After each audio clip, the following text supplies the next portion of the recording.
Hello everyone, once again welcome back to Hell Garden। यह है Battle Through the Heavens novel का episode number 308 और इसमें Jian 7 star 2 शैंक में ब्रेक थ्रू करने वाला है और उसके लिए जियान को कैसे पापड़ बेलने पड़ेंगे, चलो उसके बारे में जानते हैं इस एपिसोड में। खैर सबसे पहले तुम सभी ये जान लो कि हमने पिछले एपिसोड से पुरानी मानुआ इमेजेस का इस्तेमाल करना शुरू कर दिया है, क्योंकि अभी तक मानुआ की स्टोरी नोवेल की इस पार्ट तक पहुंची नहीं है और इसी रीजन की वजह से आगे की स्टोरी की इमेजेस अवेलेबल नहीं है। आप सभी कमेंट्स में लिख के बताना कि क्या आपके लिए इमेजेस बहुत जरूरी है, क्योंकि बीटीएच गॉड्स और बीटीएच फ्लेम एम्परर दोनों ही स्टोरीज की कोई भी मानुआ नहीं है, यानी कि आपको काम चलाना पड़ेगा नॉर्मल स्टोरी से। खैर चलो अब किया जाए पिछले एपिसोड का रिकैप। जैसे पिछले पार्ट की शुरुआत होती है, जियान का ग्रुप हन क्लैन के चारों एंसेस्टर्स की फॉर्मेशन से बाहर आ जाता है। हालांकि इस डेथली वर्ल्ड फॉर्मेशन की वजह से अलायंस की आर्मी को कुछ नुकसान का सामना करना पड़ा था, लेकिन ये कुछ खास क्रिटिकल नहीं होते और इस फॉर्मेशन को फॉर्म करने में हन क्लैन के एंसेस्टर्स ने अपनी बहुत सारी एनर्जी एग्जॉस्ट कर दी होती है और अब वो दोबारा से इस फॉर्मेशन को फॉर्म नहीं कर सकते। जब नाइटी डिवॉरिंग फ्लेम को मालूम पड़ता है कि ये सब हनी इंडियन की वजह से हुआ है, क्योंकि उसके डेथली गेट को जियान ने चुरा लिया था, तो फिर वो हनी इंडियन के ऊपर बहुत ही गुस्सा हो जाता है। लेकिन हनी इंडियन हन क्लैन के एंसेस्टर्स में से एक था, इस वजह से उसे मारना हन क्लैन के लिए बहुत ही बुरा होगा। सिचुएशन को रियलाइज करने के बाद हन डैंडी अपनी आर्मी को विड्रॉ करने के लिए बोलता है, लेकिन जियान और बाकी लोग ऐसा कैसे होने दे सकते थे। वो एक के बाद एक अपने सबसे पावरफुल अटैक्स का इस्तेमाल करना शुरू कर देते हैं और ये जाके टकराते हैं नाइटी डिवॉरिंग फ्लेम से, जिसने अभी एक ब्लैक होल का फॉर्म ले लिया होता है। लेकिन ये ब्लैक होल जस्ट डिस्ट्रॉय होने वाला था, तभी बीच में आता है हंटी आंडी। उसके एक ही इशारे से स्पेशल एनर्जी सारे अटैक्स को डिवॉर कर लेती है और इस तरीके से हन क्लैन के एक्सपर्ट्स यहाँ से एस्केप कर पाते हैं। फिर जियान अपने फादर को काइलिन और जुनर से मिलाता है। क्या जुनर का तो फिर भी ठीक था, लेकिन काइलिन के बारे में जान के शाओजॉन एकदम स्टन रह गए थे, क्योंकि जामा एम्पायर में क्वीन मेडुसा का नाम डर का एक पर्यायवाची बन गया था। खैर जब जियान शाओ के बारे में बताता है तो शाओजॉन का चेहरा खुशी के मारे लाल हो जाता है। फिर जियान, गो युआन और बाकी के सभी लोग फॉलिन स्टार पवेलियन लौटते हैं। आगे के कुछ समय में अलायंस की आर्मी सेंट्रल प्लेन से हॉलो सोल का नामो निशान मिटा देती है। ये समय जियान के लिए शांति भरा रहता है, क्योंकि जियान की मैनेजमेंट की जिम्मेदारियां होती हैं उन्हें योलो और बाकी के लोग संभाल रहे थे। इस समय के दौरान शाओजान अपनी ग्रैंड डॉटर शाओ से मिलते हैं। अभी जियान और शाओजान के लिए खुशी का पार नहीं रहता। बस अफसोस की बात यह है कि ऐसी शांति हमेशा बरकरार नहीं रहेगी। अब क्योंकि हंटी अंडी के पास सारे एंशिएंट जेयर्स के पीसेस है, हन क्लैन का खतरा और भी बढ़ गया होता है। अगर जियान की स्ट्रेंथ जल्दी से नहीं बढ़ती है तो फिर वो नाइटी डिवॉरिंग फ्लेम जैसे एक्सपर्ट का सामना बिल्कुल नहीं कर पाएगा, चाहे भले उसकी सोल डी स्टेट में एंटर कर चुकी हो। अब जियान कैसे अपनी स्ट्रेंथ को बढ़ाने वाला है, चलो हम उसके बारे में इस एपिसोड में जानते हैं। वीडियो को बिल्कुल एंड तक देखना। इस समय जियान एक टूम के सामने खड़ा होता है। ये हेवली टूम की गहराइयों में बस अकेली टूम रह गई थी। वो इस टूम की तरफ एक बार हल्के से बाव करके अपने सिर को उठाता है। जियान की आंखें चारों तरफ जाती हैं। जियान को अपने चारों तरफ की एनर्जी बॉडीज दिखाई देती हैं, लेकिन इनमें से किसी की जियान के 100,000 फीट के दायरे में एंटर करने की हिम्मत नहीं होती। और तो जब ये जियान को देखते हैं, इनकी आंखों में फियर और रिस्पेक्ट दोनों ही दिखाई देते हैं। अगर हम ये भी भूल जाएं कि अभी जियान हेवली टूम का मालिक है, तो फिर उसकी सोल जो कि डी स्टेट में एंटर कर चुकी है, वही इन सभी के दिलों में खौफ पैदा करने के लिए काफी है। ये कहा जा सकता है कि एनर्जी बॉडीज इस हेवली टूम के मेंबर बन चुके हैं। जब ये लोग जिंदा हुआ करते थे, ये रिलेटिवली पावरफुल एग्जिस्टेंसेस थे। बस बात ऐसी होती कि तब वो जिंदा थे। वहीं पे अब इन सभी का वजूद एक एनर्जी बॉडी से कुछ ज्यादा नहीं है। ये यहाँ पे सर्वाइव करने के लिए हेवली टूम पे रिलाई कर रहे हैं। जियान ने भी इन सभी को डीपली ऑब्जर्व किया था। इनमें से करीब 10-12 एक्सपर्ट्स ऐसे होते हैं जिनकी स्ट्रेंथ 2 शैंक क्लास में पहुंच चुकी है। अनफॉर्चुनेट बात यह है कि इनमें भी कोई एंसेस्टर शाओजॉन जितना स्ट्रॉन्ग नहीं है। ये सोच के जियान के चेहरे पे भी एक स्माइल आ जाती है। अगर यहाँ पे कोई वैसी एनर्जी बॉडी होती जो कि एंसेस्टर शाओजॉन से कंपेरेबल है, तो फिर हेवली टूम की सोल की ऐसी मनमानी कैसे झेल पाती। क्या रियल लाइनअप एक्चुअली में काफी ज्यादा पावरफुल बोली जा सकती है, लेकिन हेवली टूम की यूनिकनेस की वजह से ये जगह को छोड़ नहीं सकते। इस वजह से जियान के लिए कुछ खास यूजफुल नहीं है। जियान अपनी थोड़ी को सहलाती हुई बोलता है, फिर भी चाहे कुछ भी हो, अगर भविष्य में किसी दुश्मन का सामना करता हूँ तो मैं उसे हेवली टूम में कैद कर सकता हूँ। ये कहने के बाद वो तुरंत ही शाओजॉन की टूम के सामने बैठ जाता है। जियान कहता है, शाओडाओ, इस समय के दौरान तुम मुझे प्रोटेक्ट करना, मेरा ध्यान भंग नहीं होना चाहिए। हालांकि हेवली टूम के अंदर बहुत सारी एनर्जी बॉडीज मौजूद हैं, लेकिन जियान इन सभी के ऊपर कुछ खास भरोसा नहीं करता। उसकी बस सेंट स्वेडाओ से थोड़ी जान पहचान है। इस वजह से हेवली टूम के अंदर के मैनेजमेंट का काम वो सेंट स्वेडाओ को सौंपता है। ये सुन के दूर खड़ा एक ब्लड रेड फिगर रिस्पेक्टफुल आवाज में कहता है, समझ गया। इसे ध्यान से देखने पे सेंट स्वेडाओ होते हैं। इस समय हेवली टूम के अंदर सेंट स्वेडाओ का स्टेटस काफी ज्यादा हाई होता है। ऐसा इसलिए क्योंकि यहाँ की एनर्जी बॉडी समझती थी कि इस हेवली टूम के मालिक और सेंट स्वेडाओ के बीच में काफी डीप रिलेशनशिप है। इस वजह से भले ही कई एनर्जी बॉडी सेंट स्वेडाओ से पावरफुल हो, वो तब भी उनसे काफी अच्छे से बात करती थी। ऐसे बदलाव को सेंट स्वेडाओ भी खूब एंजॉय करते हैं, लेकिन वो समझते थे कि वो यहाँ पे किसी दूसरे की स्ट्रेंथ का फायदा उठा रहे हैं। इस वजह से जियान का सामना करते हुए बहुत ही रिस्पेक्टफुल पेश आते हैं। वो अपने आप को जियान के सबऑर्डिनेट की तरह ट्रीट करने लगे थे। खैर ऐसे इंस्ट्रक्शंस को देने के बाद जियान तुरंत ही अपने हैंडसीज को चेंज करना शुरू कर देता है। एक ही फ्लैश में जियान के कंधे पे लिटरली अपीयर हुआ था। बिना जियान के इंस्ट्रक्शन के वो तुरंत ही अपने मुंह को खोलता है। उसके मुंह से एक गोल्डन लाइट बाहर आई थी। जैसे ही सुनहरी रोशनी बाहर आती है, आसमान में बादलों की गरजने की आवाजें गूंजने लगती हैं। हवा के साथ वो गोल्डन लाइट एकदम फूलने लगी थी। बस पलक झपकते ही ये स्वैलौकिक गोल्डन लाइटिंग ड्रैगन में बदल जाती है, जिसका आकार 10,000 फीट से ज्यादा का होगा। इसके शरीर के ऊपर वो बिजलियां फ्लिकर कर रही थी और इसके आसपास का स्पेस एकदम रिपल होता है। आसमान में इस गोल्डन लाइटिंग ड्रैगन के टेरिफाइंग प्रेशर को सेंस करके कई एनर्जी बॉडीज के एक्सप्रेशन चेंज हो गए थे। वो तुरंत ही अपने कदमों को पीछे लेते हैं। अगर ये बिजलियां नीचे टकराती हैं तो फिर इन सभी का नामो निशान भी नहीं बचने वाला। वो लाइटिंग ड्रैगन आसमान में रोर करता है। उसकी उन गोल्डन आंखों में कोई इमोशन को देखा नहीं जा सकता। आखिरकार ये समय बस एक प्योर एनर्जी होती है। जियान की आंखें भी आसमान में इस लाइटिंग ड्रैगन को देखती हैं। वो साफ तौर पे इसके अंदर की वॉयलेंस और पावरफुल एनर्जी को सेंस कर पा रहा था। अगर ये पहले की बात होती तो वो बस इसकी थोड़ी सेंस का इस्तेमाल कर पाता। उसके लिए इसे पूरी तरह से रिफाइन करना बहुत ज्यादा डिफिकल्ट होने वाला था। अच्छी बात है कि उसकी सोल डी स्टेट में एंटर कर चुकी है। इसकी वजह से 9 मिस्टीरियस गोल्डन लाइटिंग, जो कि बहुत ही डरावनी लगती है, अब उसकी आंखों में काफी ऑर्डिनरी हो गई होती है। खैर इसके अंदर की एनर्जी कुछ ज्यादा ही पावरफुल होती है। इसका इस्तेमाल करने से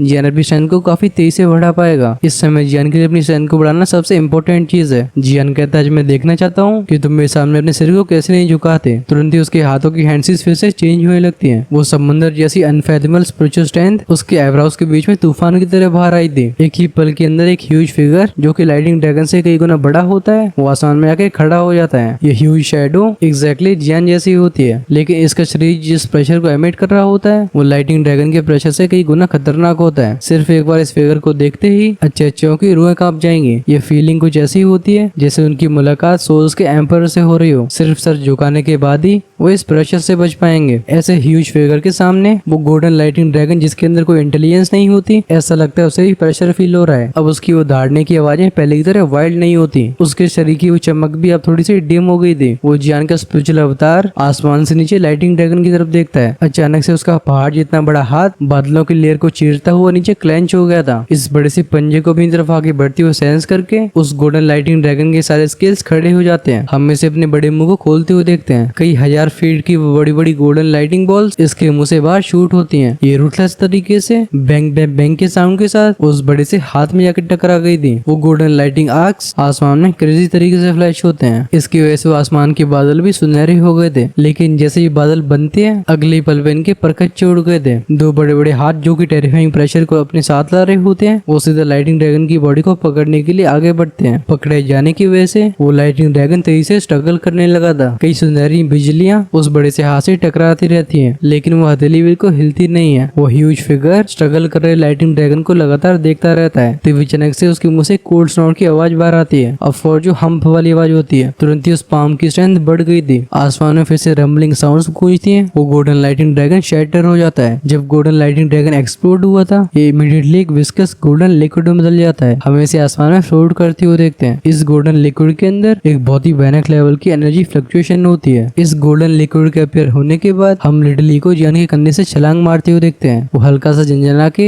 एक 10,000 फीट बड़े फायर कर्डन में बदल गया था। ये कर्डन एक बार फिर से खुलता है। इसमें से एक सक्शन फोर्स एमिट होती है। हम तुरंत ही उस गोल्डन लिक्विड को किसी नदी की तरह नीचे गिरते हुए देखते हैं। ये सीधा जाता है उस फायर कर्डन के अंदर। जब गोल्डन लिक्विड की आखिरी बूंद उस फायर कर्डन के अंदर चली जाती है, अब समय आ गया था पिंक फ्लेम के तहलका मचाने का। ये क्रेजी तरीके से फैल के इसे रिफाइन करने की कोशिश करने लगती है। साथ में जियान, जो कि नीचे होता है, वो अपनी तरफ एक इशारा करता है। उसकी स्टोरिंग में से अनगिनत इंग्रेडिएंट्स बाहर आते हैं, एकदम लाइन से हवा में घूमने लगते हैं। इस रिफाइनमेंट के दौरान जियान उस 9 मिस्टर्स गोल्डन लाइटिंग को सॉल्व करने के लिए कोई नॉर्मल मेथड का इस्तेमाल नहीं करता। ऐसा इसलिए क्योंकि वो समझता था कि उसके अभी की स्ट्रेंथ के साथ अगर वो इसे सिंपली रिफाइन भी कर लेता है, तभी वो 6 स्टार दोषिंग क्लास के बस एडवांस लेवल तक ही पहुंच पाएगा और जियान ऐसे रिजल्ट से बिल्कुल सेटिस्फाइड नहीं होगा। इसी रीजन की वजह से जियान एक दूसरे मेथड का इस्तेमाल करता है। इस मेथड के हिसाब से उसे 9 मिस्टर्स गोल्डन लाइटिंग को रिफाइन करके एक मेडिसिन पिल में बदलना है। इस पिल को लाइटिंग कैलेमिटी पिल बोला जाता है। ये मेडिसिन पिल काफी मिस्टीरियस होती है। इसका जो मेन इंग्रेडिएंट होता है वो कोई और नहीं बल्कि पिल लाइटिंग होती है। इस मेडिसिन पिल को रिफाइन करने में पिल लाइटिंग के साथ साथ कई मेडिसिन इंग्रेडिएंट्स और मॉन्स्टर कोर्स लगते हैं। इस पिल को एक्स्ट्राऑर्डिनरी करने में कोई परेशानी नहीं है। इस लाइटिंग कैलेमिटी पिल्स को भी अलग अलग ग्रेड्स में डिवाइड किया गया है। ये होती है Tier 8 medicine pills, Tier 9 treasure pills और Tier 9 मिस्टीरियस पिल्स। इसके मेन इंग्रेडिएंट जो कि पिल लाइटिंग होती है, जैसा अंतर उसमें होगा, रिफाइन हुई पिल में भी उतना ही बड़ा बड़ा फर्क होगा। जिस तरीके से जियान सीधा 9 मिस्टीरियस गोल्डन लाइटिंग को मेन इंग्रेडिएंट के रूप में इस्तेमाल कर रहा है, उसके द्वारा रिफाइन करी हुई लाइटिंग कैलेमिटी पिल टियर 9 मिस्टीरियस पिल के लेवल पे पहुंच सकती है। लेकिन जियान ने भी अभी तक एक टियर 9 मिस्टीरियस पिल को बस एक ही बार रिफाइन किया है और वो तब काफी लकी रहा था। अच्छी बात यह है कि इस बार भी जियान के पास आत्मविश्वास की कोई कमी नहीं है और उसके कॉन्फिडेंस की मेन रीजन उसकी सोल होती है, जो कि डी स्टेट में जा चुकी है। इस लेवल तक पहुंचने के बाद वो एक्सपर्ट जब पिल को रिफाइन करेगा तो मिस्टेक्स के चांसेस बहुत ज्यादा रेयर हो जाते हैं। डी स्टेट सोल की ऑब्जर्वेशन के अंदर कर्लन के अंदर की कोई भी छोटी डिटेल मिस नहीं हो सकती। इस वजह से जियान को बिल्कुल डर नहीं होता कि वो पहली बार में इस 9 मिस्टीरियस गोल्डन लाइटिंग को डिस्ट्रॉय कर देगा। उसकी डी स्टेट की सोल उसे पर्याप्त आत्मविश्वास देती है। आसमान में जड़ी बूटियों का समुद्र होता है जिसे जियान ने अपनी स्टोरिंग से बाहर निकाला था। वो लगातार उस फायर कर्लन के अंदर जाते रहते हैं। वो मेडिसिनल इंग्रेडिएंट्स जिस पल फायर कर्लन के अंदर एंटर करते हैं ये तुरंत ही प्योर मेडिसिन स्ट्रेंथ में बदल जाया करते थे। अंत में जाके मिल जाते हैं उस गोल्डन लिक्विड से। जैसे जैसे लिक्विड में इंग्रेडिएंट्स और भी बढ़ते हैं, अब वो गोल्डन लिक्विड और भी कलरफुल हो गया था। इस लिक्विड की जो सरफेस होती है उस पर लगातार बिजलियां चमक रही होती हैं। एक बार में काफी मिस्टीरियस लग रहा था। अब ऐसी बात तो है नहीं कि टियर 9 मिस्टीरियस पिल को रिफाइन करना कोई आसान काम हो, इसे तुरंत ही नहीं किया जा सकता। अच्छी बात है कि इस बार जियान पूरी तैयारी के साथ यहाँ पे आया है। प्रिसाइसली इसी रीजन की वजह से वो हेवली टूम को इस रिफाइनमेंट की लोकेशन चुनता है। जैसा यहाँ की और बाहरी दुनिया का टाइम डिफरेंस है, जियान को लगता है कि वो 2 महीने के अंदर इस लाइटनिंग कैलेमिटी पिल को सफलतापूर्वक रिफाइन कर लेगा। इसी तरीके से आगे के कुछ समय में हेवली टूम के अंदर लगातार बिजलियों के कड़कने की आवाजें गूंजती हैं। अभी वो ह्यूज फायर कर्लन आसमान में फ्लोट कर रहा था। जब वो पिंक फ्लेम फैलती है, इन्हें सेंस करके हेवली टूम की एनर्जी बॉडीज के चेहरों को हॉरिफाइड एक्सप्रेशंस ने कवर कर लिया होता है। हेवली टूम के अंदर ये सीन चलता रहता है करीब 1 महीने के लिए। वहीं पे सेंट्रल पेन्स के अंदर बस अभी 6 दिन पास हुए होते हैं। इस 1 महीने की लगातार रिफाइनिंग के बाद जियान जिसकी आंखें बंद होती है, हम उन्हें धीरे से खुलते हुए देखते हैं। वो आसमान के उस फायर कर्लन को देख के स्माइल पास करता है। फायर कर्लन के अंदर वो गोल्डन लाइट फैल चुकी थी और वो जो गोल्डन लिक्विड होता है अभी उसका नामो निशान दिखा नहीं जा सकता। लेकिन कर्लन के अंदर जिस एरिया में अभी तक वो गोल्डन लिक्विड फ्लोट कर रहा होता है, अभी वहाँ पे एक फिस्ट के साइज की ब्राइट गोल्डन मेडिसिन पिल को देखा जा सकता है। इस मेडिसिन पिल के अंदर से रंबलिंग साउंड के साथ कई गोल्डन लाइटिंग बाहर आ रही होती है। फाइनली इस टियर 9 मिस्टीरियस पिल लाइटिंग कैलेमिटी पिल को सक्सेसफुली रिफाइन कर लिया गया है। फायर कर्लन के अंदर इस पिल को देख के जियान के जैसे खुशी नहीं छिपती, हम उसे खड़े होते हुए देखते हैं। इस बार की पिल रिफाइनमेंट ने उसे समझा दिया है कि एक डी स्टेट की सोल की कैसी स्ट्रेंथ होती है। अगर ये पास्ट की बात होती तो इस मेडिसिन पिल को रिफाइन करने में जियान पूरी तरीके से एग्जॉस्ट हो चुका होता। और सबसे बड़ी बात यह कि ऐसे एग्जॉस्शन के बाद भी सफलता की कोई गारंटी नहीं है। जैसे ही जियान खड़ा हुआ था, आसमान में टिका हुआ फायर कर्लन एकदम चर्न होने लगता है। ये हल्के हल्के लाइटिंग क्लाउड्स को इकट्ठा करने लगा था। ऊपर के बादलों में सुनहरी बिजलियां ड्रैगन्स की तरह तैर रही होती हैं। ऐसे सीन को देख के जियान कहता है पिल लाइटिंग। हाँ, उसके चेहरे पे चिंता की जगह बस एक स्माइल होती है। उसके हाथ के एक इशारे पे नॉर्दर्न किंग तुरंत ही उसकी स्टोरिंग से बाहर आ गया था। इस सीधा एक ब्लैक शैडो बदल के उन लाइटिंग क्लाउड्स में टूट पड़ता है। फिर से यहाँ पे बैंग बैंग की आवाजें गूंजने लगती हैं। इस समय अगर बादलों को ध्यान से देखा जाए तो फिर एक ह्यूमन फिगर के पीछे हम कई बड़ी बड़ी बिजलियों को इकट्ठा होते देख सकते हैं। ये पिल लाइटिंग चलती रहती है करीब 10 मिनट तक, फिर ये ग्रेजुअली गायब हो गई थी। अंत में जाके वो लाइटिंग की प्योर स्ट्रेंथ आसमान से नीचे आके कर्लन के अंदर की ब्रिलियंट गोल्डन पिल के अंदर समा जाती है। जब ये आखिरी लाइटिंग स्ट्रेंथ पिल के अंदर गई थी तो फिर मेडिसिन पिल के अंदर की जो भी इम्प्योरिटी होती है उसे भी साफ होना पड़ता है। इमीडिएटली मेडिसिन कर्लन के अंदर से एक चमकीली रोशनी बाहर आती है। अब वो फायर कर्लन एकदम डगमगाने लगा था। उसके अंदर की लाइटिंग कैलेमिटी पिल एक रे ऑफ लाइट में बदल के शॉकिंग स्पीड से आगे शूट हुई थी। ऐसे सीन को देख के जियान भी अपने आप को हंसने से रोक नहीं पाता। वो कहता तुम्हें रिफाइन करने के लिए मुझे इतने पापड़ बेलने पड़े, आखिर में तुम्हें सिंपली यहाँ से जाने कैसे दे सकता हूँ। उसके दिमाग में एक थॉट फ्लैश हुआ था। वो ह्यूज स्पिरिचुअल फिगर जो कि आसमान में खड़ा होता है वो अपने बड़े से हाथ को आगे बढ़ाता है। ये सीधा स्पेस को पेनिट्रेट करते हुए उस गोल्डन लाइट को पकड़ लेता है। देखते देखते वो ह्यूज फिगर श्रिंक होके जियान की अवरा उसके बीच में एंटर कर गया था और वो ब्रिलियंट गोल्डन लाइटिंग पिल इस समय उसके सामने सस्पेंडेड होती है। इस गोलाकार की मेडिसिन पिल को देखने के बाद ही अब जियान को रिलीफ फील करने का मौका मिला था। वो सेंस करता है कि इस मेडिसिन पिल के अंदर कैसी टेरिफाइंग स्ट्रेंथ मौजूद है। इस लाइटनिंग कैलेमिटी पिल की क्वालिटी जियान की उस टियर 9 मिस्टीरियस पिल से काफी ज्यादा अच्छी है जिसे उसने याओ क्लैन में रिफाइन किया था। ऑफ कोर्स ये कोई सरप्राइज की बात नहीं है, रिगार्डलेस चाहे बात हो इंग्रेडिएंट्स की या फिर उसकी एबिलिटी की। अब वो पहले से बहुत आगे आ चुका है। अपने सामने की इस गोल्डन पिल को देख के जियान स्माइल करके बोलता है मेरी स्ट्रेंथ अब कितनी बढ़ पाएगी ये सब तुम्हारे ऊपर डिपेंड करने वाला है। तुरंत ही जियान अपनी आंखों को अपने हाथों से ढकता है। वो सामने की लाइटनिंग कैलेमिटी पिल एक सुनहरी रोशनी बदल के जियान के मुंह में चली जाती है। बस अगले ही पल में ये लाइटनिंग कैलेमिटी पिल जस्ट जियान की बॉडी में एंटर ही करती है, तभी एक बैंग साउंड के साथ एकदम वायलेंट रिपल्स फैलने लगती हैं। जियान को सेंटर बनाती हुई चारों तरफ धूल मिट्टी उड़ती है। एक बड़ा सा गड्ढा जिसकी गहराई 100 फीट से ज्यादा की होगी वो 1000 फीट तक फैल निकल जाता है और जियान इस डीप पिट के बीच में खड़ा था, लेकिन इस समय भी जियान के पीछे वो बड़ा सा टूम किसी सपोर्ट की तरह खड़ा होता है। एंसेस्टर शाओजॉन की टूम में से एक हल्की सी लाइट बाहर आके इस टूम को प्रोटेक्ट कर रही होती है। सीन शिफ्ट हुआ था जियान की तरफ। इस समय उसके शरीर में से भी वो ब्राइट लाइटिंग गोल्डन ग्लो बाहर आने लगा था। ये एक थंडर की आवाज के साथ उसकी पूरी त्वचा को ढक लेता है। ऐसी तीखी सुनहरी रोशनी की वजह से अभी जियान के बाल फाल भी बिखर गए होते हैं। उसके ओरिजिनली काले रंग के बाल अभी ने देख के ऐसा लगता है जैसे वो सोने से बने हो। जब जियान की बॉडी की सरफेस के ऊपर ऐसे बदलाव हो रहे होते हैं, जियान के अंदर भी एनर्जी तांडव मचा रही होती है। वो वाइल्ड वायलेंट लाइटिंग स्ट्रेंथ कई गुस्से से भरे ड्रैगन से बदल के उसके शरीर में उथल पुथल मचा रहे थे। लेकिन वो रिगार्डलेस है कितना ही बाहर जाने की कोशिश कर रहे हो, ऐसा लगता है एक बहुत ही मजबूत इनविजिबल बैरियर उन्हें रोक के रख रहा है। ये सभी रिफ्लेक्ट हो जाया करते थे। साथ ही में जियान के शरीर के अंदर की वो प्योरीफाइड डिवाइन लोटस फ्लेम अपने मोस्ट प्रिएम्पटरी मेथड का इस्तेमाल करके उस वायलेंट एनर्जी को निकलती जाती है। ये एनर्जी तुरंत ही रिफाइन कर दी जाती थी, फिर एकदम प्योर द्विकी में बदल के जियान के शरीर से मिल जाया करती थी। उसके डी स्टेट की सोल और प्योरीफाइड डिवाइन लोटस फ्लेम की स्ट्रेंथ की वजह से उसके लिए इस लाइटनिंग कैलेमिटी बिल को रिफाइन करना बहुत मुश्किल भरा काम नहीं होगा। उस गहरे गड्ढे में लगातार वो गोल्डन लाइटिंग फ्लेकर हो रही होती है। इस समय जियान के चेहरे पे सोलम एक्सप्रेशन था और उसकी आंखें एकदम बंद होती है। उसके आसपास की नेचुरल एनर्जी अब रिपल्स बनाने लगी थी, फाइनली एक जगह पे इकट्ठी होने लगती है। ऐसे मिस्टीरियस सीन को देख के ऐसा लगता है जैसे यहाँ पे एनर्जी का सैलाब आ गया हो। सिर्फ अपनी द्विकी का इस्तेमाल करके वर्ल्ड टाइड को बनाना इस दुनिया में हार्डली किसी के पास स्ट्रेंथ होगी जो कि ऐसा काम कर सके। पहले गुयुआन ने भी अपनी पावर्स का इस्तेमाल करके वर्ल्ड टाइड को क्रिएट किया था। बस बात ऐसी होती है कि जैसी वर्ल्ड टाइड को जियान ने बनाया है, गुयुआन की वर्ल्ड टाइड से कई गुना पावरफुल होती है। आफ्टर ऑल जियान और गुयुआन की स्ट्रेंथ के बीच में एक बहुत ही बड़ा गैप है। हाउएवर ये सीन पहले से ही शानदार था। अगर जियान की जगह पे यहाँ पे कोई ऑर्डिनरी 7 स्टार एलीट दोचेंग होता तो फिर उसके लिए ऐसा करना बिल्कुल पॉसिबल नहीं होता। इसका काफी बड़ा श्रेय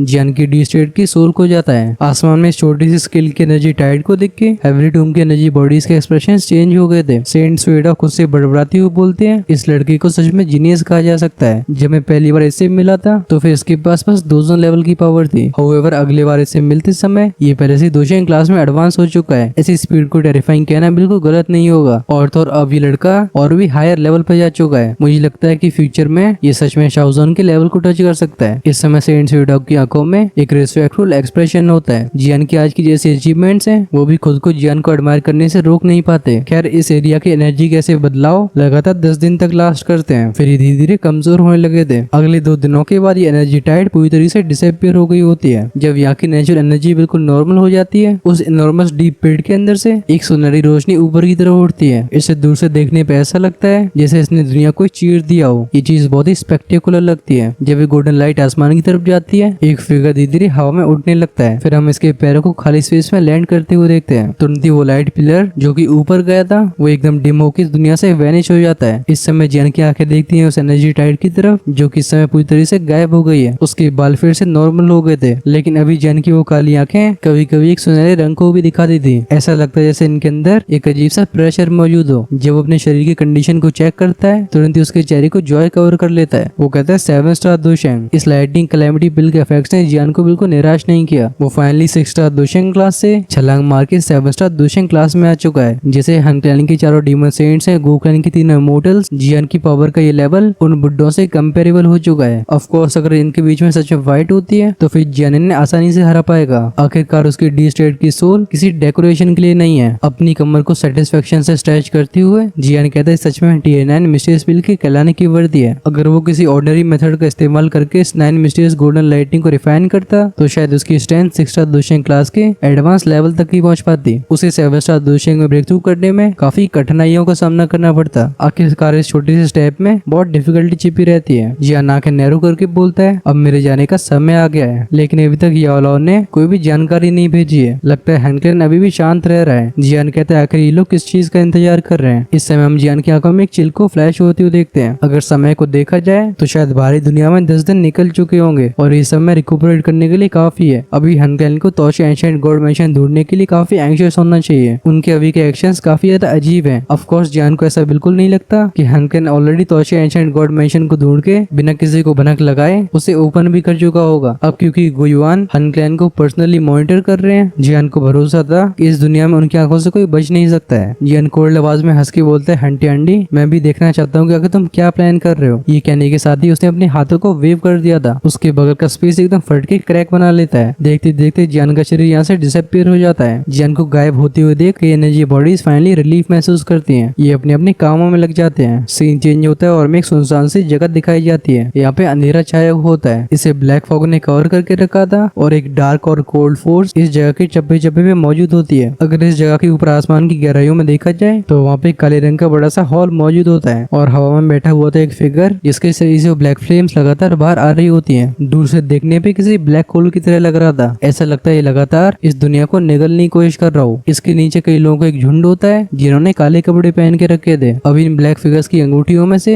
एक के बाद एक लाइट क्लस्टर ऊपर उठ के आता था। ये लाइट का क्लस्टर एकदम ट्रांसपेरेंट होता है, लेकिन इन रोशनी के गुब्बारों के अंदर ऐसी स्ट्रेंथ होती है जिसे सेंस करके चेहरों का एक्सप्रेशन चेंज हो जाए। अगर जियान यहाँ पे मौजूद होता तो वो इन चीजों को तुरंत ही रिकॉग्नाइज कर लेता, क्योंकि वही स्पेशल एसेंस है जिसे हॉलो सोल इकट्ठा कर रहा होता है। तब जियान ने इन सभी स्पेशल स्ट्रेंथ की क्लस्टर को रिफाइन किया था और उसकी सोल परफेक्ट हेवली स्टेट में पहुंच गई थी। वहीं पे इस समय यहाँ पे कम से कम ऐसे 100 क्लस्टर्स मौजूद हैं। वो ब्लैक फिगर जो कि आसमान में बैठा हुआ होता है, अचानक से उसके मुंह से हू की आवाज बाहर आती है। तेज हवाओं के साथ वो काली फ्लेम चारों तरफ फैलने लगी थी। उसके शरीर में से सक्शन फोर्स का विस्फोट होता है। वो सारे स्पिरिचुअल एसेंसेस खींच लिए जाते हैं। जैसे black flame in spiritual essence को टच करती है, ऐसा लगता है इन्हें डिवॉल्व कर लिया गया हो। जो वो फिगर ऐसे स्पिरिचुअल एसेंस को एक के बाद एक ऑब्जर्व करता जा रहा था, उस बंदे के शरीर में से धीरे धीरे करके टेरिफाइंग फ्लक्चुएशंस फैलनी शुरू होने लगती हैं। अभी फ्लक्चुएशन बहुत ज्यादा स्ट्रॉन्ग हो चुके थे, अंत में जाके ऑलमोस्ट रियल हो जाती हैं। इसकी वजह से स्पेस भी अपने आप को डिस्टॉर्ट होने से रोक नहीं पाता। उस ब्लैक फिगर के मुंह से एक तेज दहाड़ की आवाज बाहर आई थी। अचानक से वो ब्लैक फिगर खड़ा होता है। वो मॉन्स्टर स्पिरिचुअल फ्लक्चुएशन किसी ज्वालामुखी की तरह चारों तरफ फैलती हैं। ऐसे मॉन्स्टर स्पिरिचुअल प्रेशर को सेंस करके वो नीचे मौजूद एक्सपर्ट्स तुरंत ही बाव करते हैं। इन सभी की आवाजों की वजह से जगह एकदम ट्रेम्बल हो गई थी। ये सभी साथ हम बोलते हैं, नाइटी सर, आपको डी स्टेट में एडवांस करने के लिए कांग्रेचुलेशंस। फाइनली वो फिगर अपने सिर को आसमान की तरफ करके तेजी से हंसने लगा था। उसकी आंखें नीचे एक फिगर को देखती है। वो फिर से हंस के बोलता है, हंटी आंटी, अब समय आ गया कि 8 जेड पीसेस को इकट्ठा करके तोशे एंशिएंट गॉड केक को ढूंढा जाए। सीन नीचे शिफ्ट हुआ था। हमें पहाड़ के ऊपर एक फिगर दिखाई देता है। इस समय इसके दोनों हाथ पीछे थे और वो अपने सिर को ऊपर उठा के नाइटी डिवोरिंग फ्लेम को स्माइल के साथ देख रहा था। ऐसी सुनसान सी जगह पे सफेद कपड़ों में खड़ा इंसान काफी स्टैंड आउट करता है, लेकिन किसी की इसके ऊपर सवाल उठाने की हिम्मत नहीं होती। जब सबकी आंखें इसकी तरफ जाती हैं तो उनमें डर और रिस्पेक्ट के अलावा और कुछ मौजूद नहीं होता है। साफ तौर पे हनक्लेन का क्लैन हेड हंटियांडी था। हंटियांडी एक कदम आगे लेता है। अगली बार वो सीधे नाइटी डिवोरिंग फ्लेम के सामने अपेयर हो गया था। वो नाइटी डिवोरिंग फ्लेम को ध्यान से ऑब्जर्व करने के बाद बोलता है, भले ही हमें चाहे कितनी एफर्ट्स लगाने पड़े हो, लेकिन हमने फाइनली तुम्हारी सोल को डी स्टेट में पहुंचा ही दिया। ये सुन के नाइटी डिवोरिंग फ्लेम फिर से अपना मुंह फाड़ के हंसने लगा था। उसके ऐसा एग्जिस्टेंस जो कि फ्लेम से इवॉल्व हुआ है, उसके लिए डी स्टेट सोल में पहुंचना बहुत मुश्किल होता है। अच्छी बात है कि हॉलो सोल पिछले कई सालों से लगातार स्पेशल एसेंस को रिफाइन करता आ रहा है। ऐसे भारी अमाउंट के सोल एसेंस को इस्तेमाल करने के बाद उसकी सोल को फोर्सफुली पुश कर दिया गया। ऑफ कोर्स इसकी हनक्लेन ने काफी महंगी कीमत चुकाई है। हॉलो सोल ने पिछले इन सालों में जितना भी स्पिरिचुअल एसेंस इकट्ठा किया था, लगभग उस सारे स्पिरिचुअल एसेंस को नाइटी डिवोरिंग फ्लेम ने डिवोर कर लिया है। बात बस ऐसी है कि हनक्लेन के अंदर नाइटी डिवोरिंग फ्लेम की पोजीशन काफी ज्यादा हाई है। भले वो चाहे ऐसे ट्रीटमेंट को एंजॉय कर रहा हो, उसके ऊपर कोई सवाल नहीं उठाता। नाइटी डिवोरिंग फ्लेम कहता है, अगर हमें एफर्ट लगाना पड़ा है तो फिर हमें उसका रिवॉर्ड भी मिलेगा। मेरी अभी की स्ट्रेंथ के साथ मेरे लिए गुयुआन को कुछ समय तक ब्लॉक करना मुश्किल नहीं होगा। अगर हम दोनों साथ में काम करते हैं तो हमारे उसे हराने के काफी ज्यादा चांसेस होंगे। हंटी हंस के नोट करता है। इस समय उसकी आंखों से भी एक्साइटमेंट छिपता नहीं है। वो कहता है, लगता है हमें एंशिएंट गॉड मेंशन के बारे में पता लगाना शुरू करना चाहिए। वो नाइटी डिवोरिंग फ्लेम का फिगर अपने होठों को लिक करते हुए बोलता है, जब तक हम मेंशन को ओपन करके उसके अंदर की एम्ब्रियोनिक पिल को हासिल कर लेते हैं, तुम उसकी स्ट्रेंथ का इस्तेमाल करके इस दुनिया के वो स्ट्रॉन्गेस्ट एग्जिस्टेंस बन पाओगे जिसे कोई पिछले हजारों साल से टच नहीं कर पाया है। तभी नाइटी डिवोरिंग फ्लेम अचानक से टॉपिक को चेंज करता है। वो कहता है, लेकिन तुम्हें भूलना नहीं चाहिए कि मेंशन के अंदर एक ऐसी चीज है जिसकी मुझे जरूरत है। हमारा तब यही एग्रीमेंट हुआ था। ये सुन के हंटी हंस के बोलता है, तुम बिल्कुल चिंता मत करो। इस समय हमारा हनक्लेन और तुम एक ही नाव में आगे बढ़ रहे हैं। हम तुमसे डेफिनेटली झूठ नहीं बोलेंगे। अगर तुम्हारे हिसाब से सच में मेंशन के अंदर कुछ ऐसा मिलता है जिसकी तुम्हें जरूरत होती है, हम तुम्हारे लिए उसे हासिल करने की पूरी कोशिश करेंगे। ये सुन के नाइटी डिवोरिंग फ्लेम सेटिस्फेक्शन के साथ नोट करता है। हनक्लेन अभी तक उसकी वजह से एग्जिस्ट कर पाया है। नेचुरली वो हनक्लेन की हेल्प फ्री में नहीं कर रहा है, उसकी अपनी कंडीशंस हैं। वरना भली हंटी की चाहे कैसी भी स्ट्रेंथ हो, वो नाइटी डिवोरिंग फ्लेम को हनक्लेन के लिए कुछ भी करने के लिए मजबूर नहीं कर पाएगा। अभी तक जो नाइटी डिवोरिंग फ्लेम की चेहरे की स्माइल थी, हम उसे हटते हुए देखते हैं। उसकी आंखें एक समय के लिए हंटी को घूरती हैं। फिर एक पल के बाद अपने हाथों को वेव करके बोलता है, हम भर्तोशे एंशिएंट गॉड। उसके हाथों से 8 एंशिएंट जेट्स उड़ के बाहर आते हैं। ये 8 एंशिएंट जेट उड़ते हैं हंटी के सर के ऊपर। इनमें से एक अजीब सी चमक बाहर आ रही थी। देखते देखते एक दूसरे के करीब आने लगे थे। इस प्रोसेस के दौरान एक बहुत ही शानदार सीन को क्रिएट करते हैं। इन एंशिएंट एंशिएंट जेड पीसेस के बीच में एक अजीब सी फ्लक्चुएशन को सेंस किया जा सकता था। हंटी एंडी की आंखें जो कि इन 8 एंशिएंट जेड पीसेस को देख रही होती हैं, वो इस समय एकदम फायरी हॉट थी। वो अचानक से अपनी जीभ को काटता है। उसके मुंह से बाहर निकलने वाला एसेंस ब्लड सीधा उन 8 जेड पीसेस के ऊपर लैंड करता है। वो 8 एंशिएंट जेड जो कि हल्के से चमक रहे होते हैं। जैसे ही वो हंटी एंडी के एसेंस ब्लड के कांटेक्ट में आए थे, इनमें से बजिंग की आवाजें बाहर आने लगती हैं। इन पीसेस की रोशनी और भी तेज हो गई थी और इस एंशिएंट जेड की सरफेस के ऊपर की अजीब सी लाइंस बनने लगती हैं। आसमान में इस अननेचुरल फिनोमेना को देख के हंटी एंडी तेजी से हंसने लगा था। उसका हाथ एंशिएंट जेड की तरफ आगे बढ़ के क्लेंच हो जाता है। वो कहता है, तोशी एंशिएंट गॉड जेड, तुम्हें टूटे हुए बहुत साल हो चुके हैं, चलो आज मैं तुम्हें दोबारा पूरा होने का मौका देता हूँ। जैसे ही टियांडी ने अपने हाथों को क्लेंच किया था, वो 8 एंशिएंट जेड्स एक दूसरे से मिलने लगते हैं। एक हल्की सी चीख की आवाज आती है, लेकिन ये फूटते नहीं, बल्कि जैसे जैसे वो लाइट रेज एक दूसरे को क्रॉस करती हैं, ये एक दूसरे से जुड़ने के साइंस को शो करने लगे थे। जैसे जैसे एंशिएंट जेड पीसेस और भी पास आते जाते हैं, इनकी बजिंग साउंड और भी इंटेंस होती जाती है। सभी के कानों में क्रैक की आवाज गई थी। देखते देखते 8 एंशिएंट जेड पीसेस एक्चुअली में एक साथ मिल जाते हैं। इस पूरे हुए एंशिएंट जेड में से तुरंत ही एक लाइट एमिट होती है। इसका आकार किसी के हाथ से भी ज्यादा बड़ा होगा। अगली पल में तोशी एंशिएंट गॉड जेड पूरी तरीके से कंप्लीट हो जाता है। इसके अंदर से एक डेसोलेट ऑरा चारों तरफ फैलने लगा था। जब ये एंशिएंट ऑरा फैल रहा होता है, इस एंशिएंट जेड के अंदर से एक सफेद रंग का धुआं उठने लगा था। तुरंत ही एंशिएंट जेड के ऊपर एक इल्यूजरी ओल्ड फिगर अपीयर होता है। इस बुड्ढे ने कल रोज पहन रखी थी और उसके बाल अलग अलग रंगों के होते हैं। हर एक बाल को देख के ऐसा लगता है जैसे इसमें से एक अलग ही फ्लेम राइज हो रही हो। इसकी वजह से ओल्ड मैन एकदम खतरनाक लेवल का मिस्टीरियस लगता है। वैसे इसका चेहरा बहुत ही ऑर्डिनरी था, लेकिन उसकी जो गहरी स्पेस जैसी आंखें होती हैं, वो इस दुनिया के ओवरलॉर्ड जैसी लग रही थी। इन आंखों के सामने हंटी एंडी जैसे एक्सपर्ट की बॉडी भी एकदम ट्रेम्बल हो गई थी। ये होते हैं तोशी एंशिएंट गॉड। आखिरकार एक लेजेंडरी दूध ही ऐसी पावर को पोजेस करता है जो हंटी एंडी के अंदर ऐसी भावनाओं को जगा सके। ये बुड्ढा मोस्ट लाइकली इस कॉन्टिनेंट का आखिरी लेजेंडरी दूधी था। अगर हनकैन के कुछ एक्सपर्ट्स को छोड़ दिया जाए जो कि कांपते हुए अपने सिर को ऊपर उठा पाते हैं, तो फिर बाकियों की नजरें ऊपर नहीं उठ रही थी। ये फीलिंग कुछ ऐसी होती है जैसे किसी ने इन्हें इस तरीके से दबा के रखा हो कि अपने सिर को बिल्कुल उठा नहीं पा रहे हैं। सामने खड़ा एग्जिस्टेंस जो कि हंटी एंडी से ज्यादा भयानक होता है, उसे देख के सभी के दिल में एक हॉरर भर गया था। इस समय हंटी एंडी का चेहरा थोड़ा सा ग्लूमी हो गया था। साफ तौर पे उसके अंदर ऐसी डर की भावना न जाने कितने सालों से नहीं आई है। तुरंत ही उसकी वो आंखें जो कि इस इल्यूजरी फिगर को देख रही होती हैं, वो एकदम आइसी कोल्ड हो जाती हैं और उसका हाथ इसकी तरफ ग्रैब करता है। हंटी एंडी कहता है, हम्प, मेरे सामने इस तरीके से एक्ट कर रहे हो, तुम बस एक इल्यूजरी फिगर हो, तुम्हारी मेरे सामने मिस्टीरियस बनने की हिम्मत कैसे हुई। अगली पल में हंटी एंडी की वो हथेली सीधा उस इल्यूजरी फिगर से जाके टकराती है, लेकिन जब उसका हाथ उस इल्यूजरी फिगर के कांटेक्ट में आता है, हंटी एंडी के एक्सप्रेशन को हम चेंज होते हुए देखते हैं। एक एक्सट्रीमली टेरिफाइंग स्ट्रेंथ रिफ्लेक्शन के रूप में उसके हाथ में ट्रांसमिट होती है। हंटी एंडी बैंग साउंड के साथ एक तोप की गोली की तरह पीछे उड़ा चला गया था। थोड़ी दूर बगल में खड़ा नाइटी डिवॉरिंग फ्लेम गहरी आवाज में बोलता है, तुम्हें केयरफुल रहना होगा, भले ही बस ये एक इल्यूजरी फिगर हो, लेकिन आखिरकार इसे तोशी एंशिएंट गॉड ने छोड़ा है। इस समय उसकी भी आंखें जो कि इस इल्यूजरी फिगर को देख रही होती हैं, वो भी एकदम डार्क और कोल्ड थी। न चाहते हुए भी अपने हाथों को क्लेंच करता है। उसकी आंखें काफी कॉम्प्लिकेटेड हो जाती हैं। अब जब हंटी एंडी पीछे मुड़ता है, उसके चेहरे का एक्सप्रेशन थोड़ा डार्क हो गया था। आखिरकार इतने सारे क्लैन मेंबर्स के सामने उसकी बेइज्जती जो हुई है, वो भी काफी खराब मूड में था। वो अपनी वॉइस रिकॉर्ड के बोलता है, हम इस इल्यूजरी फिगर को कैसे डिस्ट्रॉय करेंगे। ये सुन के नाइटी डिवॉरिंग फ्लेम अपनी आंखें रोल करके बोलता है, तुम इतने एंशियस क्यों हो रहे हो। तोशी एंशिएंट गॉड मेंशन की लोकेशन इस इल्यूजरी फिगर की आंखों में छिपी हुई है। ये सुन के हंटी एंडी एकदम अचंभित रह जाता है। वो कहते हैं, ओ। वो अपने दिमाग को फोकस करके इस इल्यूजरी फिगर को ध्यान से देखता है। एक पल के बाद उसके एक्सप्रेशन अचानक से ग्रेव हो जाते हैं। वो सच में इन आंखों में ऐसी इमेजेस को देख पा रहा था जो कि थोड़ी सी धुंधली सी हैं। हंटी एंडी कहता है, डैम तोशी एंशिएंट गॉड, इसके पास एक्चुअली में ऐसी टेक्निक थी। अगर कोई इंसान 8 एंशिएंट जेड्स को इकट्ठा कर भी लेता है, तब भी उसके लिए तोशी एंशिएंट गॉड मेंशन की लोकेशन के बारे में पता करना बहुत ही मुश्किल होगा। ऑफ कोर्स जब तक उसे सीक्रेट के बारे में पता नहीं होता। भले ही हंटी एंडी की स्ट्रेंथ चाहे कैसी भी हो, इस टेक्निक ने लगभग उसे भी चकमा दे दिया था। हंटी एंडी कहते हैं, नाइटी, लगता है मुझे तुम्हें फिर से एक बार परेशान करना पड़ेगा। ये सुन के नाइटी डिवॉरिंग फ्लेम स्माइल करके नोट करता है। तुरंत ही उसकी दोनों आंखें पूरी तरीके से काली हो जाती हैं। उसकी आंखों में 2 लाइट रेज बाहर आई थी। ये सीधा समझ आती है उस इल्यूजरी फिगर की आंखों में। वो लाइट रिफ्लेक्ट हुई थी और एक इमेजिनेशन जो कि कई गुना बड़ी होती है, वो वहाँ पे अपीयर हुआ था जहाँ से लाइट रिफ्लेक्ट हुई है। अरे मतलब हंटी एंडी और बाकियों को एक सीन दिखाई देता है। इस समय ऐसा लगता है जैसे हंटी एंडी कहीं टेलीपोर्ट हो गया हो। वो इस नई सी जगह को देख के अपनी आंखें नैरो कर लेता है। ये जगह बहुत ही बड़ी और उसके लिए बहुत ही अनजानी थी। इसे वो एक बार देखने पे पता नहीं लगा पाता कि ये जगह सेंट्रल पेस में कहाँ पे एग्जिस्ट करती है। ये सीन कुछ पहाड़ों के बीच में से ट्रेवल करता है, फिर अचानक से शिफ्ट होके जमीन के नीचे अंडरग्राउंड में घुस गया था। फिर हंटी एंडी को एक फ्लेम का समुद्र दिखाई देता है। चारों तरफ एंडलेस मैग्मा फैला हुआ था। हंटी एंडी वॉइस से घोड़ के बोलते हैं, हम ये कहाँ पे आ गए। ये मैग्मा नीचे अंडरग्राउंड में एग्जिस्ट करता होगा, लेकिन सिर्फ इसे देखने से उसके लिए इस जगह के एग्जैक्ट लोकेशन के बारे में पता लगाना एकदम इम्पॉसिबल इम्पॉसिबल बात है। ये इमेजिन और भी नीचे जाता रहता है। इस मैग्मा के समुद्र की काफी गहराइयों में जाने के बाद हंट एंडी को अचानक से एक अजीब सा क्रीचर दिखाई देता है। ये दूर से एक तरीके का लिजार्ड लगता है, बस इसकी आंखों में एक अलग ही लेवल की फियरनेस भरी हुई थी। जब इस तरीके का लिजार्ड जैसा क्रीचर अपीयर होता है, फिर हंट एंडी को दिखाई देता है एक बहुत ही बड़ा पत्थर से बना दरवाजा। ये एक एंशिएंट फीलिंग को दे रहा होता है और स्टोन डोर के ऊपर लिखे हुए 3 शब्द, ये होते हैं दो दी मेंशन। ऐसा लगता है पूरा सीन अचानक से वहीं पे हॉल्ट पे आ गया हो। अभी हंट एंडी की आंखें उन 3 धुंधले से शब्दों पे टिकी हुई थी। वो धीरे से एक गहरी सांस छोड़ता है। अभी एक्साइटमेंट की वजह से उसकी धड़कनें तेज हो गई थी। नाइटी डिवॉरिंग फ्लेम हंट एंडी की तरफ देख के बोलता है, तुम्हें क्या लगता है मैं इस जगह से बहुत ही अनजान हूँ? शायद मैं इस जगह पे पहले कभी नहीं गया। हंट एंडी वॉइस गोड़ के बोलता है, इस प्लेस के बारे में तो मैं भी नहीं जानता हूँ। इस दुख की कंटेंट का साइज बहुत ज्यादा बड़ा है। हालांकि सीन में काफी बड़ा रीजन दिखाई देता है, लेकिन कम समय में इसके एग्जैक्ट लोकेशन के बारे में पता लगाना लिटरली इम्पॉसिबल है। हंट एंडी कुछ और समय तक सोचने के बाद अपने हाथ को वेव करता है। वो चारों डीमन सेंट्स एक ही फ्लैश में अपीयर हुए थे। इस समय हंट एंडी की आंखें काफी कैजुअल होती हैं। वो इनसे इंडिफरेंट आवाज में कहता है, जिस जगह को तुमने देखा है उसे याद रखना। तुम्हें इन पहाड़ों की यूनिक एक्सपर्ट्स को भी याद रखना होगा। इस जानकारी को क्लैन मेंबर्स के बीच में जल्दी से फैला दिया जाए। उन्हें इस जगह को ढूंढने में बिल्कुल कोई कसर नहीं छोड़नी है। हमें इस प्लेस को ढूंढना ही होगा। उनसे कहना कि अगर वो फेल हुए। हंट एंडी के इंस्ट्रक्शंस को सुन के चारों डीमन सेंट रिस्पेक्टफुल आवाज में रिप्लाई करते हैं। नाइटी डिवॉरिंग फ्लेम भी बोलता है, मैं सेंस कर पा रहा हूँ कि गुयुआन हमें मॉनिटर कर रहा है। अगर क्लैन की ज्यादा एक्सपर्ट्स यहाँ से बाहर जाते हैं तो वो तुरंत ही उसकी नजरों में आ जाएंगे। हंट एंडी नोट करता है। वो कहता है, कोई बात नहीं, हमें इस लोकेशन को पहले ढूंढना होगा और जब गुयुआन से फाइट का समय आएगा तो फिर मेरे पास अपने खुद के मेथड्स हैं। वो अपने दोनों हाथों को पीछे रखता है। उसकी आंखें आसमान की चमकती हुई एंशिएंट जेड को देखती हैं। हंट एंडी खुद से बड़बड़ाती हुई बोलता है, इतने सालों से इतने एफर्ट्स को लगाने के बाद मैंने अंत में तुम सभी को इकट्ठा कर ही लिया। मैं बिल्कुल बिलीव नहीं करता हूँ कि मैं इस गुफा की लोकेशन के बारे में पता नहीं लगा पाऊंगा। तो भाई यहाँ पे एंड होता है हमारा ये वाला आर्क। अगले एपिसोड से एंशिएंट गॉड मेंशन वाला आर्क शुरू होगा। हम स्टोरी के बेसिकली एंड पे ही आ गए हैं। यहाँ से आई गेस 32 चैप्टर्स ही रह गए होंगे, यानी कि आप 10 एपिसोड्स को मान सकते हो। तो फिर चाहे कुछ भी हो जाए, सच्चे बीटीआई फैंस अब एक भी एपिसोड को बिल्कुल मिस नहीं कर सकते, वरना इंपॉर्टेंट डिटेल्स वहीं पे स्किप हो जाएंगी और हो सकता है आगे तुम्हारा डब्बा गोल हो जाए। अगले पार्ट में सीन फिर से ब्लैक कॉर्नर रीजन की तरफ जाएगा और वहाँ पे क्या क्या कांड होने वाला है। चलो हम आज उसके स्पॉयलर्स को अवॉइड ही करते हैं। अगर आप नेक्स्ट एपिसोड को मिस नहीं करना चाहते तो फिर चैनल को सब्सक्राइब करके बेल आइकन को ऑन करके रखना, जिससे हम जैसी वीडियोस को रिलीज करते हैं वो आपके पास तुरंत ही पहुंचे। ऑफ कोर्स अगर आपसे इंतजार नहीं हो रहा है और आप एपिसोड को आज ही देखना चाहते हो तो फिर ज्वाइन कर सकते हो हमारे चैनल की मेंबरशिप को, जहाँ पे हर एक मेंबर को शाम को अगला वाला एपिसोड देखने को मिलता है और वहीं पे इमोर्टल गॉड्स या फिर उससे आगे वाले मेंबर्स को देखने को मिलते हैं 2 एपिसोड्स। हाँ, मतलब वो 2 एपिसोड आगे होते हैं। सो ज्वाइन बटन को चेकआउट जरूर करना, ये मिलेगा चैनल के होम पेज पे। लेकिन हाँ, उससे पहले वीडियो को लाइक जरूर कर दो और ये भी बताओ कि एपिसोड आपको कैसा लगा है। अगर आपने गलती से पिछले एपिसोड को मिस कर दिया था तो उसे डायरेक्टली लेफ्ट में क्लिक करके देखा जा सकता है। Until then take care, tata, bye bye.